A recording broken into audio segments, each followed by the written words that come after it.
Hello everyone, my name is Nikhil and welcome to the channel. आज का ये video interview के ऊपर है। बहुत सारे स्टूडेंट्स मुझे इंस्टाग्राम पे और फेसबुक पे मैसेज करके इस टॉपिक पे वीडियो बनाने के लिए बोलते हैं।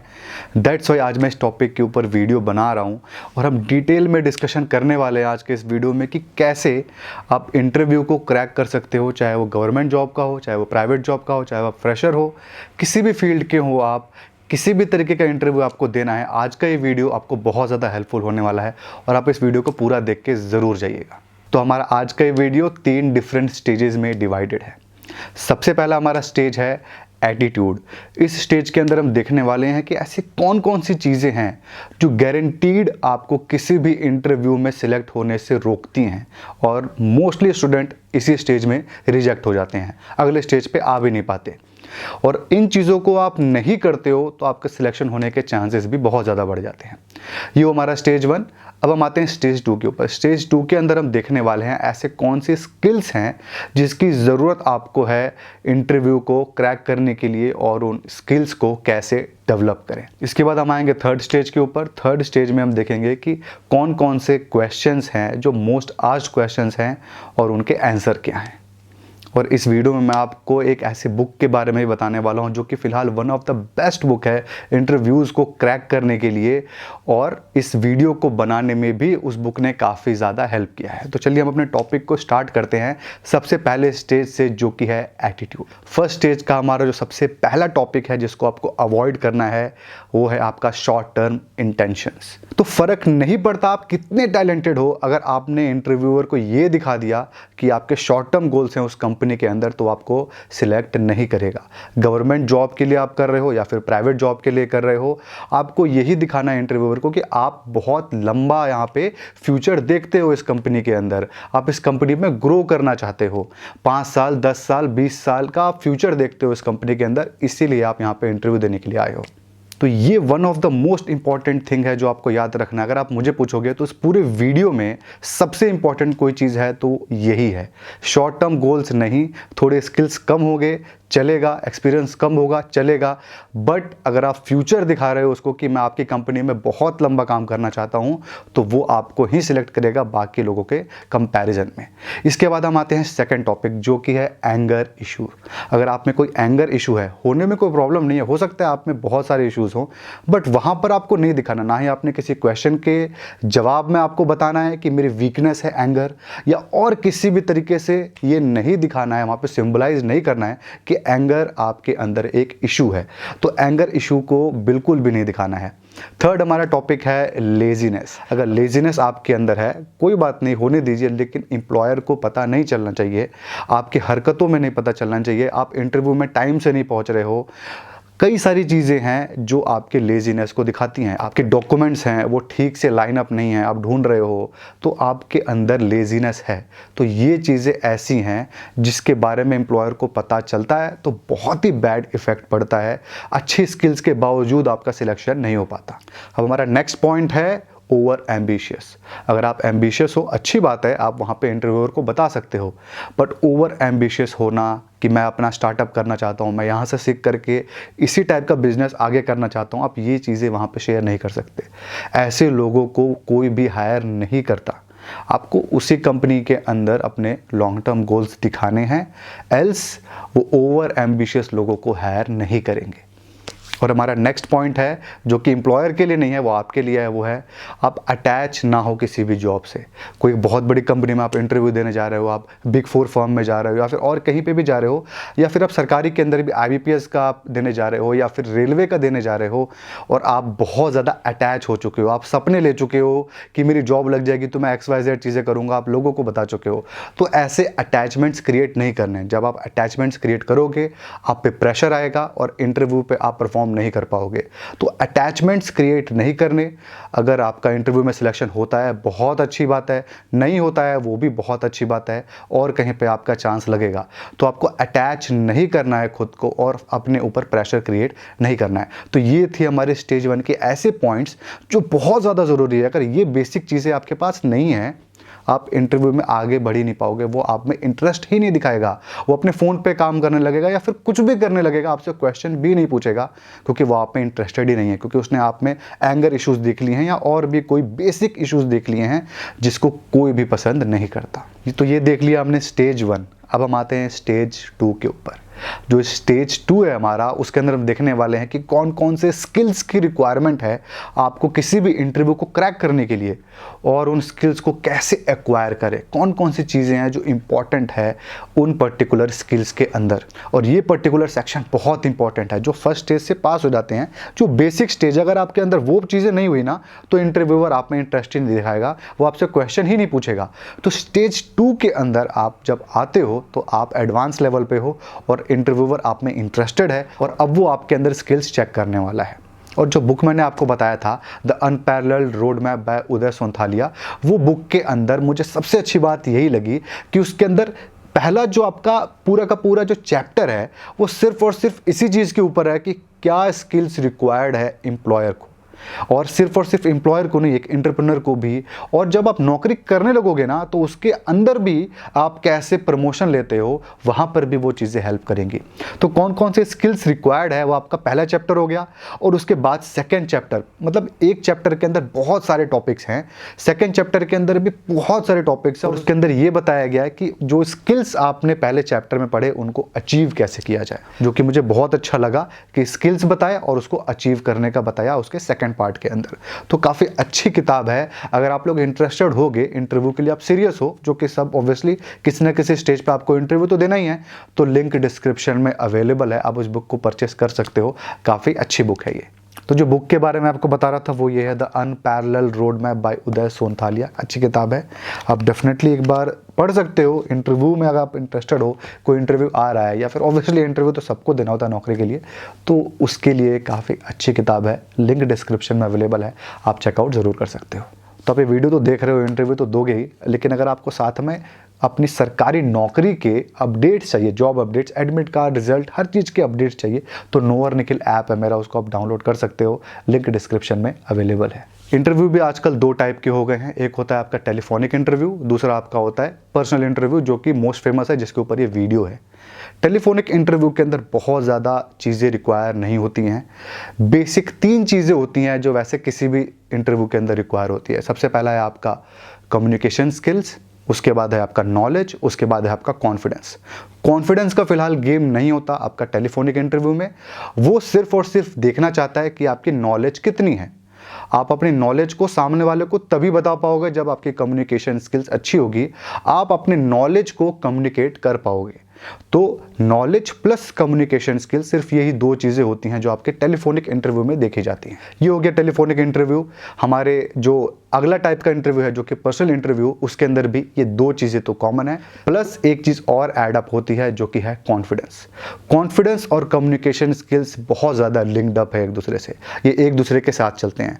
कॉन्फिडेंस नहीं तो कम्युनिकेशन स्किल अच्छी नहीं हो सकती, और कम्युनिकेशन स्किल अच्छी नहीं है तो आपका कॉन्फिडेंस अच्छा नहीं हो सकता। तो अब हम डिटेल में देखना स्टार्ट करते हैं तीनों पॉइंट्स को, जो कि बेसिक पिलर है किसी भी इंटरव्यू का। इसके अलावा जो बहुत छोटे मोटे पॉइंट्स हैं वो सब A to Z इसी के सब टॉपिक्स हैं। ये मेन टॉपिक है हमारा, इसके सब टॉपिक्स हैं। तो चलिए अब हम सबसे पहले टॉपिक के ऊपर आते हैं, जो कि है नॉलेज। नॉलेज से हमारा मतलब क्या है? क्या अगर आप एक कोडर का इंटरव्यू देने आए हो तो क्या टेक्निकल नॉलेज आपके लिए नॉलेज है, या अगर आप एक CA का इंटरव्यू देने गए हो तो क्या अकाउंटिंग स्टैंडर्ड्स का या फिर टैक्स का आपका नॉलेज है? जी नहीं, वो तो एक सब पार्ट है। इसके अलावा भी बहुत सारी चीज़ें हैं जिसके बारे में आपको नॉलेज लेना जरूरी है किसी भी इंटरव्यू के अंदर। ये भी आपका डील ब्रेकर हो सकता है। तो सबसे पहला होना चाहिए आपका नॉलेज स्किल, जो कि है रिसर्च ऑफ द कंपनी। जो भी कंपनी में आप जा रहे हो इंटरव्यू देने के लिए, उसका आपको बेसिक रिसर्च किया होना चाहिए। अगर उसका CEO या फिर मालिक कोई बहुत फेमस पर्सनालिटी है तो उसके बारे में तो आपको और ज़्यादा पता होना चाहिए। फॉर एग्जांपल रिलायंस का आप जा रहे हो तो ऑब्वियसली आपको अंबानी के बारे में पता होना चाहिए। अब आप सपोज करो रेड चिलीज एंटरटेनमेंट के अंदर आप इंटरव्यू देने जा रहे हो, तो जिसके ओनर आपके शाहरुख खान है या उनकी वाइफ गौरी खान है, तो उसके बारे में आपको अच्छे खासे पता होना चाहिए कि कब उन्होंने स्टार्ट किया, कैसे क्या किया। अगर आप imagesbazaar.com पे जा रहे हो इंटरव्यू देने के लिए, तो उसके भी फेमस पर्सनालिटी है संदीप महेश्वरी, आपको उनके बारे में डिटेल पता होना चाहिए। तो अगर कोई बड़ी कंपनी है, उनके ओनर या सीईओ के बारे में आपको डिटेल पता होना चाहिए। साथ में उस कंपनी का बैकग्राउंड, उसकी वैल्यूज़ क्या हैं, उसके प्रोडक्ट्स और सर्विसेज क्या हैं, वो आपको पता होना चाहिए। ये नहीं कह रहा हूँ कि आप रटो बैठ करके ये प्रोडक्ट्स हैं या फिर ये सर्विसेज है, नहीं, आपको बेसिक एक ब्रीफ होना चाहिए ताकि उसको क्या लगे। अगेन पहला पॉइंट जो हमारा था, लॉन्ग टर्म इंटेंशंस। आपने टाइम दिया है उस पर्टिकुलर कंपनी के अंदर, यानी आपको हो सकता है पहले से नॉलेज हो, आप फैन रहे हो उस कंपनी के, या फिर आपने उस कंपनी में टाइम दिया है, आप उसके अंदर जानते हो चीज़ों को। तो ये एक बहुत इंपॉर्टेंट पार्ट है, ठीक है। तो रिसर्च ऑफ द कंपनी हमारा पहला पॉइंट था। अगला है हमारा एनालाइज योर जॉब डिस्क्रिप्शन। 90% लोग इसी में फेल हो जाएंगे। जो जॉब डिस्क्रिप्शन जिसके लिए वो अप्लाई करते हैं उसी को एनालाइज नहीं करते। अगर उसको एनालाइज एक बार कर दे एक आदमी, तो उसके अंदर ही चीज़ें लिखी होती हैं कि कौन कौन से स्किल्स की रिक्वायरमेंट है। तो जो जो स्किल्स की रिक्वायरमेंट वहाँ पे है, उसको अपने आप स्ट्रेंथ में जोड़िए। जो जो स्किल्स की वहाँ पे रिक्वायरमेंट, आप उसको अपने स्ट्रेंथ में लिखिए और उसकी वजह से वो आपको उस जॉब में रिलेट कर पाएंगे। तो जॉब डिस्क्रिप्शन जानना बहुत ज़्यादा ज़रूरी है कि जॉब की डिमांड क्या है, कि आप उसके लिए सूटेबल हो भी कि नहीं, और अगर हो तो अपना रिज्यूम उसके हिसाब से मॉडिफाई करो, अगर वो जॉब आपके लिए इतनी इंपॉर्टेंट है तो ये हो गए 2 इंपॉर्टेंट पॉइंट्स। अब हम आते हैं थर्ड पॉइंट के ऊपर, जो कि है आपका बेसिक टेक्निकल नॉलेज। जिस भी इंटरव्यू के लिए आप जा रहे हो, आप कोडिंग के लिए जा रहे हो तो कोडिंग का C++, जावा, जिसके लिए भी जा रहे हो, आपका उसका बेसिक नॉलेज एटलीस्ट डिटेल में होना चाहिए। आपको ये नहीं पता सी आउट क्या होता है, सीन क्या होता है, और आप C++ के कोडिंग के लिए इंटरव्यू देने जा रहे हो, तो ऐसा नहीं होना चाहिए। अगर आपका नॉलेज थोड़ा ऐसा इतना शार्प नहीं है, फिर भी बेसिक कोई इश्यूज़ नहीं होने चाहिए। बेसिक आपका अच्छा होना चाहिए, उसके बाद आपकी नॉलेज जितनी ज़्यादा अच्छी हो उतना ज़्यादा अच्छा। अगर आप एक सीए के इंटरव्यू के लिए जा रहे हो, आपको पता ही नहीं है, टैक्स के एक्ट्स नहीं पता है, नए अमेंडमेंट्स के बारे में नहीं पता है, और आप टैक्स प्रोफाइल के लिए इंटरव्यू देने जा रहे हो, तो आपको सिलेक्ट नहीं करेगा। तो ऐसे अगर आपके बेसिक नॉलेज ही ख़राब है, सारी चीज़ें ख़राब हो जाएंगी। कोई फ़र्क नहीं पड़ता आप क्या कर रहे हो क्या नहीं कर रहे हो।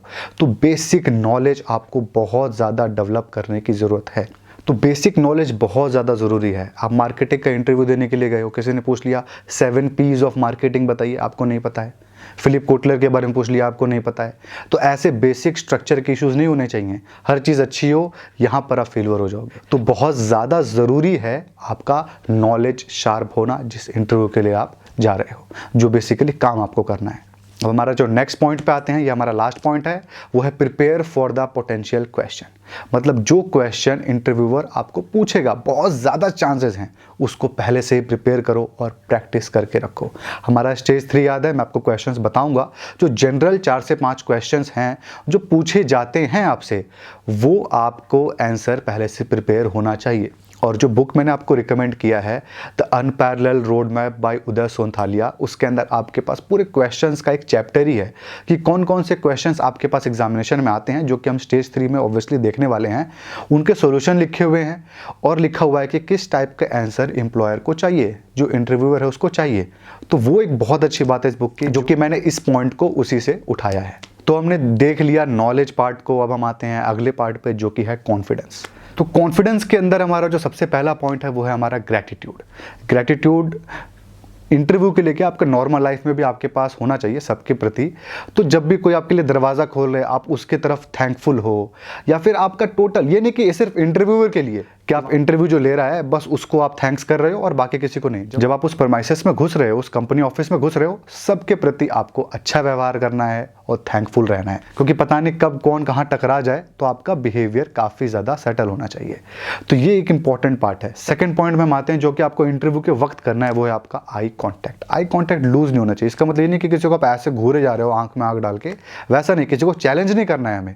लेकिन सपोज आपके सामने 3-4 लोग बैठे हुए हैं, तो आपसे कोई क्वेश्चन पूछा, सपोज यहाँ से किसी ने क्वेश्चन पूछा, तो आप हर किसी को देख करके अपना आंसर दे रहे हो, सिर्फ उसी की तरफ नहीं देख रहे हो, हर किसी से आप आई कांटेक्ट बना रहे हो। और जब आप अपने आंसर का एंड कर रहे हो, तो उस आदमी पे कर रहे हो जिसने आपसे कोई क्वेश्चन पूछा है। मैक्सिमम टाइम आप उससे आई कांटेक्ट कर रहे हो, बट ऐसा नहीं कि आप बाकी लोगों को छोड़ रहे हो। सबके साथ आप एक डिसेंट आई कांटेक्ट बना के रख रहे हो। आई कांटेक्ट कॉन्फिडेंस का एक साइन है जिसको आप यूज कर सकते हो।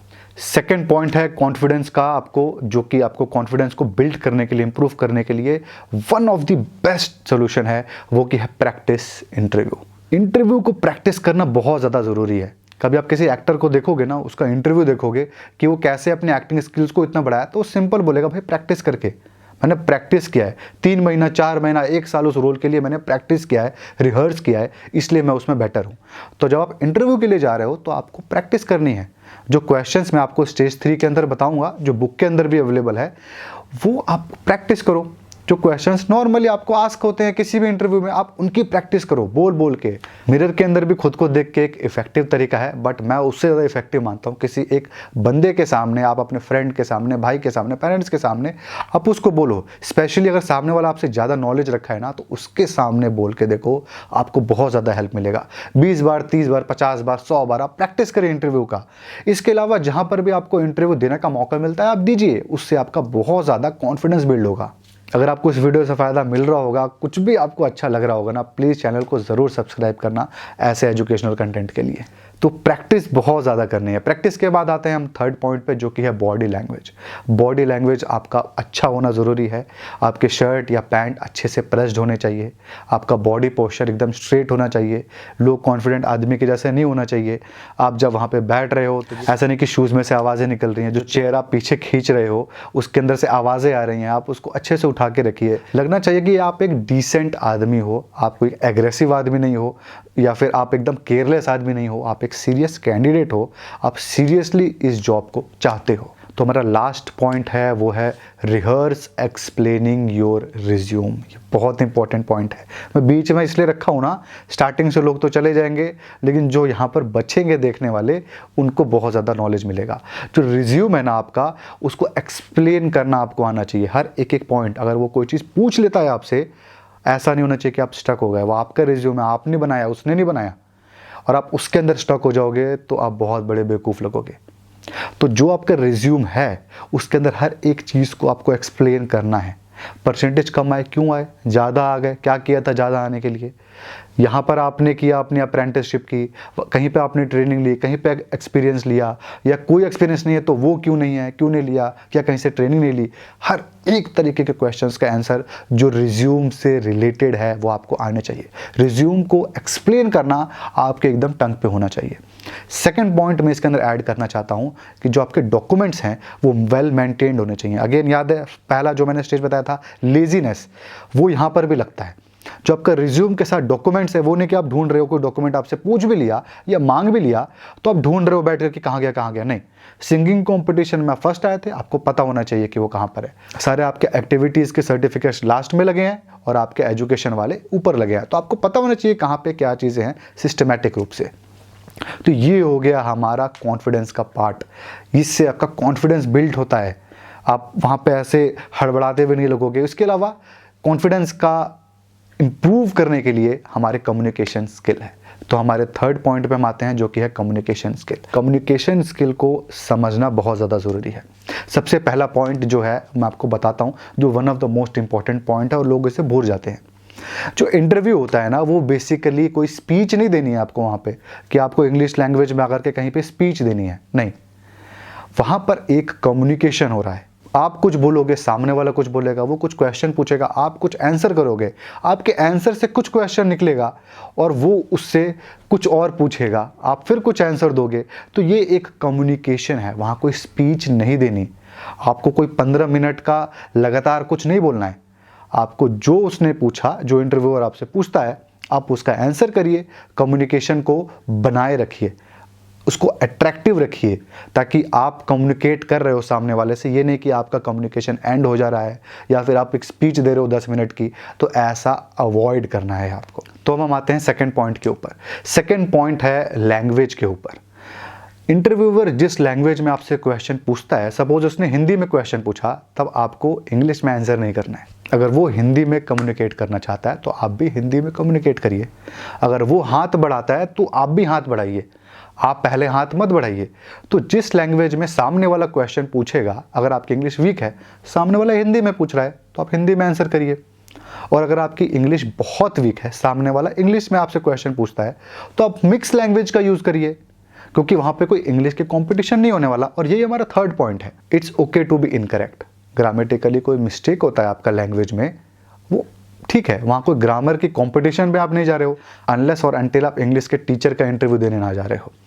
तो अगर आप किसी भी चीज़ का इंटरव्यू देने जा रहे हो तो लैंग्वेज एक बहुत नॉर्मल चीज़ है। हाँ, अनटिल अनलेस ये भी कि आपको बहुत ज़्यादा फॉरेन लैंग्वेज से डीलिंग नहीं करनी, फॉरेन लैंग्वेज वाले पीपल से, ताकि आपके कम्युनिकेशन स्किल्स पर वहाँ पे नेसेसिटी हो जाती है।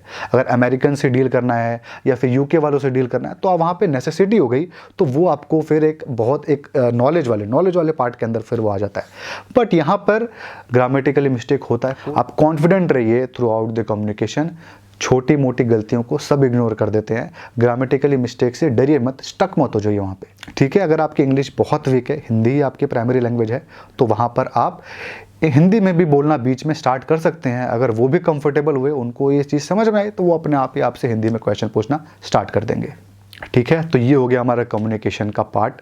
और अगर आप कॉन्फिडेंस से जाओगे, अपनी बात अच्छे से रखोगे, कम्युनिकेशन भी अच्छे से होगा और आप कम्युनिकेट अच्छे से करोगे, तो आप कॉन्फिडेंट भी वहाँ पे लगोगे। तो ये हो गया हमारे सारे पॉइंट्स, कौन से स्किल्स की रिक्वायरमेंट है। 3 स्किल्स की रिक्वायरमेंट थी और उनको कैसे अचीव करना है, तो कैसे आपको इंटरव्यूअर को इम्प्रेस करना है, वो इन तीनों में मैंने आपको बता दिया। अब हम आते हैं स्टेज 4 के ऊपर। स्टेज 4 के अंदर क्वेश्चंस मैं आपको बताने वाला हूं, जो कि बहुत ज़्यादा इंपॉर्टेंट है प्रिपेयर करना किसी भी इंटरव्यू से पहले।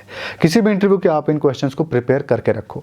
जो बुक है, बुक के अंदर ही आपके क्वेश्चंस है, काफ़ी ज़्यादा क्वेश्चन है जो इंपॉर्टेंट क्वेश्चंस हैं, जिसको आपको डेफिनेटली तैयार करना है, वो मैं आपको बताता हूँ।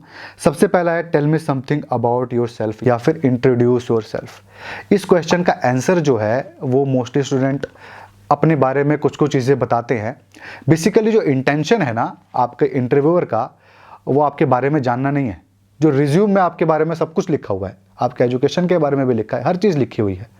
यहाँ पर वो जानना चाहता है कि आप क्या सोचते हो आपके बारे में, जो आपके लिए बहुत इंपॉर्टेंट है। मतलब वो आपका प्रोस्पेक्टिव जानना चाहता है। मतलब आपका रिज्यूम पढ़ के अगर वो आपके बदले इंटरव्यू देता है, तो हो सकता है कि वो कुछ और आंसर करे इस क्वेश्चन का, बट आप क्या आंसर करते हो, आपको क्या लग रहा है कि आपकी वो क्वालिटी अच्छी है, वो आप वहाँ पे बताओगे।